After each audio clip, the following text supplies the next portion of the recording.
Well,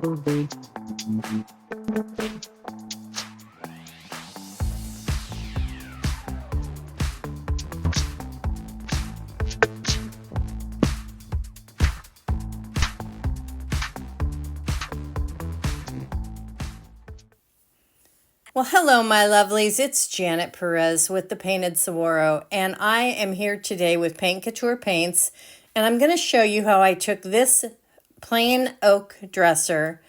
You see these all the time from the 1940s and earlier, and I turned it into Tic Toc Fox. It's a steampunk piece, and it's really cool. So sit back, relax, and watch me do this piece, and I will hopefully teach you some cool things along the way. So I started off by creating my own stencil with my Cricut machine. You can use whatever kind of stencil you want, but I also created a custom color, and I'm really kind of excited about this color because it's probably one of my most favorite colors that I use. And I achieve it by mixing equal parts of Firelight with Madagascar Mocha. And then I add about a 1/4 teaspoon, well, I guess it depends on how much paint I'm mixing, but in this combination, I mixed about a 1/4 teaspoon of the iron oxide liquid pigment, concentrated pigment into it. And now what I'm doing is I am stirring in some of the embossing medium texture. And I'm going to use this product to create a raised stencil on the sides. And I like to create a tinted raised stencil because I like to have that color peek through from the layers of paint that I put over it. So I'm just spreading this texture medium over the stencil, and I'm using a basic plastic putty knife. And I want to make sure that I get the entire stencil covered. I want the coat of the texture medium that's tinted with my custom paint. I want it to be even. I want it to be not too thick and not too thin. And I want it to be where it doesn't have any ridges or high or low spots on it. So you'll see me, once I get this spread over the entire stencil, I will grab my pastry cutter and I will smooth everything out just to get rid of those ridges that the edges of the putty knife create. So there I am. I'm just smoothing out that surface so that I don't have any ridges, so to speak. And then once this is all completely smooth and I'm happy with it, I am going to let it dry completely. And then the next thing I'm going to do is I'm going to grab my tool, it's my weeding tool from my Cricut machine, and I'm going to just peel back that stencil that I have underneath this. And it's actually pretty easy, and it's quite satisfying too. So if you do choose to create your own stencil with the adhesive stencil paper that you can buy from Cricut or wherever your craft store, this is a really easy process to do. It is a little time consuming, but you can see the blue peeking through the texture medium, and that weeding tool just grabs all of the pieces really perfectly. So the next thing I'm grabbing here is my Coral Passion chalk style paint, and I have mixed it with a little bit of my salt wash. Now, typically, when I use my salt wash, I have it to what I like to call the texture of brownie batter. This is not that thick. I just wanted this to be textured, but not super thick paint, okay? So I'm stippling it on and covering the entire frame of the piece. And now I've grabbed some Truffle, which is a mineral paint color. And I'm just, as you can see, putting it along the edges. It won't be extremely visible. It'll basically, you'll be able to see peaks of it through the process of this paint job along the legs and whatnot. And it'll more or less look like dark stained wood when it's all done, coming through the layers of paint. There's no texture in the truffle paint. I'm just kind of layering it over the coral color. Next step is I'm going to add some duck egg, which is a real pretty soft duck egg color blue. And I'm putting that over my raised stencil. Now you'll see I spritz it with my, when you see that yellow nozzle spray bottle, that's my vinegar water. And that helps break the paint down just a little bit, just so that it doesn't dry up on me too quick while I'm doing this process. So it's important not to let your paint dry, is all I'm saying. And now I'm using one of my shop paper towels and just blotting it back, drying the moisture off, and basically what that does is that pulls the paint off the top of the stencil, the raised stencil, but it allows it to stay on the flat surface. Now what I've got is I've got some of that duck egg blue paint mixed with a little bit of Moxie by the Sea just to brighten it up just a touch. And then I've also added in probably about a half a scoop of my salt wash. Again, not a thick pasty combination, just enough to get it spread on there. And you can see I didn't make sure that I had 100% coverage. That's not what's important here. It's just getting those layers on there. Now this beautiful color is Peacock, which is a really beautiful, deep, dark, rich teal color. And I have mixed some salt wash in with this color as well. And I'm doing full coverage over the entire frame of this piece in this color. Now you can see I'm spritzing it a little bit because I want to make sure that it keeps moving over the layers of paint beneath it. And you'll find sometimes when you're layering paint, your paint dries a lot quicker and it gets a little harder to move. So if you use a mist bottle, or if you use, I use both my vinegar water or I use my mist bottle, it simply allows your paint to be manipulated a little bit better. So you want to make sure that you keep it damp, not dripping wet, just damp. And you can see too that I'm kind of going into the inside corners of that inset area that has been stenciled, so that I'm creating sort of a vignette inside of there.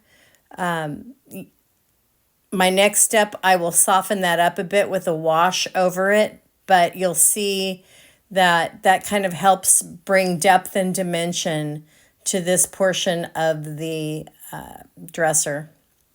So I'm just finishing that up, and then the next thing I'm going to do is grab my paint scraper. And this is where you can start to see all of those layers of color that we have laid down on here so far.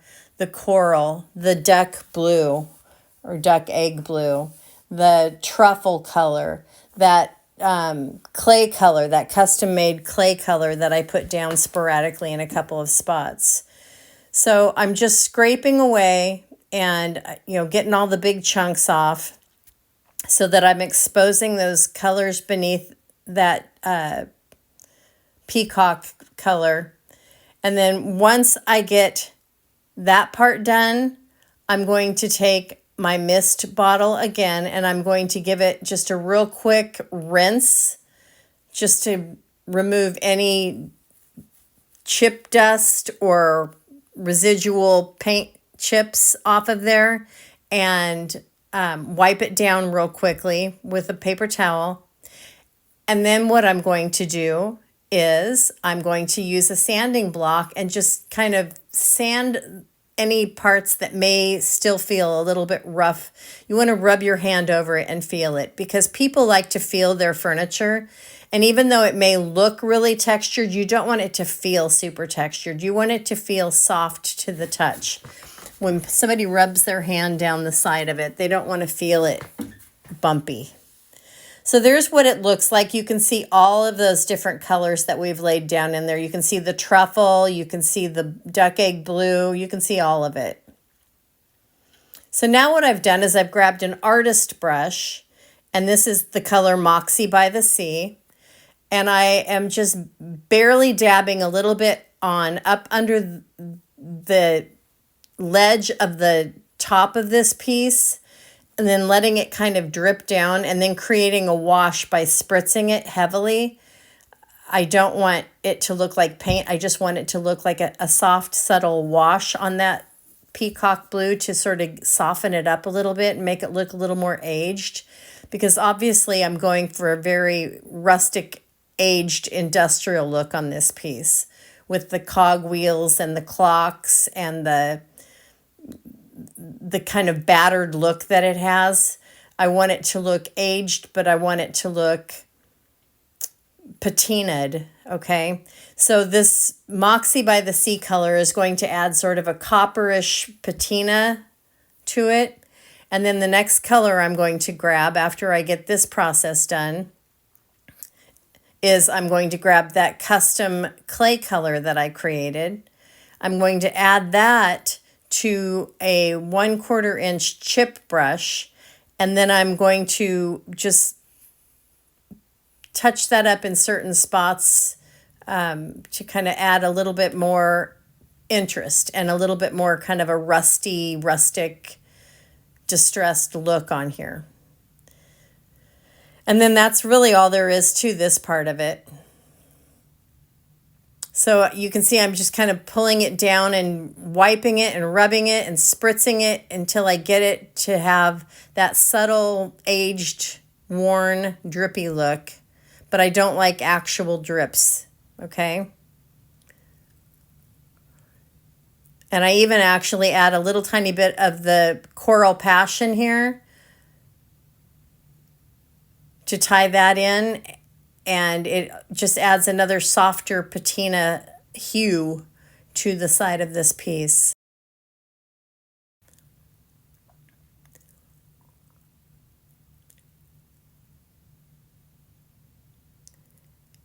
Getting up into those corners to kind of age that out a little bit.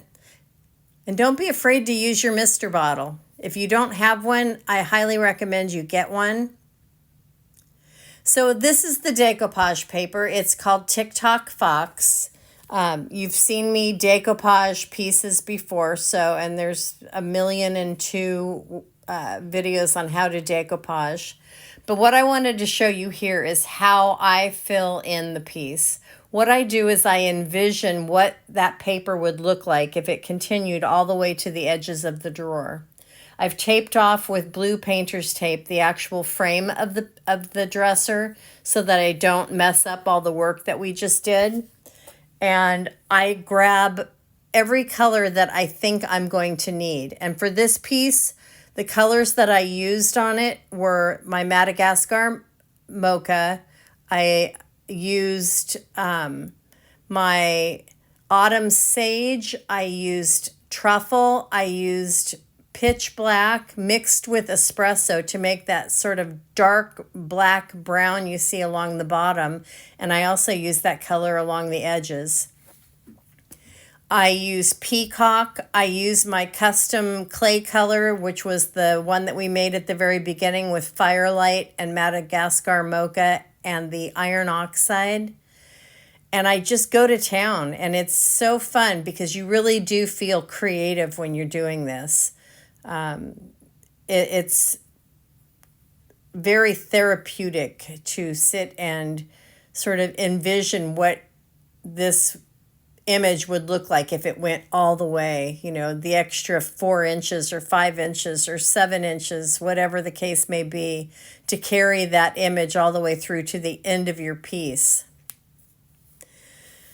So there I'm using, that's that Autumn Sage color, and I mixed it with a little bit of Cozy Beige actually to soften it up a little bit. There's my custom clay color. And then you're not going to see me making them because I've shown you how to do this before too, and everybody knows how to pour resin molds, right? But I used the Capital Crafts black resin to make some cogwheel molds for my hardware. And there was 2 different mold kits or mold sets that I have. One was from Finnabair and one was from Redesigned by Prima. and I used both of them. I used the redesign mold for my butterfly and my dragonfly, and then I used the Finnebar one for all of the little wheels and whatnot that I made. And I painted those using the new Paint Couture metallics. You guys, I'm so excited about these. They're not only coming out with, or they've not only come out with some metallic stencil paint, but they've also come out with some new colors in the metallic luxe line. So the metallic colors that I've used here, and you'll see them in a minute when I do the close-ups of the hardware. I've used the Luxe Metallic in bronze. I used the Luxe Metallic in Mercury, which is a new color, and it's so cool. It's like a dark, I'll point it out to you when I show it to you on the screen. I also used the metallic stencil paste in aged bronze. These are all new. Copper penny and Arabian gold. And even though it's called a stencil paste, I used it and painted it right over the resin, and it worked beautifully. I haven't even used it for a stencil yet, so I can't even tell you how that works. But pretty darn excited about it. It's great stuff. So I'm just wrapping up the finishing touches on the painted front of the decoupage paper. What I did on the top of this piece is I used a product, it's called Better with Age. It's a salvage timber product that actually pulls out the tannins in your wood. So I stripped the top of this down to bare wood, and then I let this product sit on it for about 24 hours. And then once that was done, I used the lime wash antiquing glaze and went over it, and I'm really thrilled with how the top looks as well. Those little knobs right there with the cogwheels in them, I got those on Amazon. But check out this hardware that I came up with by just using some resin molds and some wood glue and the pre-existing handles and pins from the hardware that came with this piece. I'm super excited. I think it looks really fun. What do you guys think? Do you like it? So there's the mercury, the gold, the copper, and the bronze all right there. You can see all four colors that I used.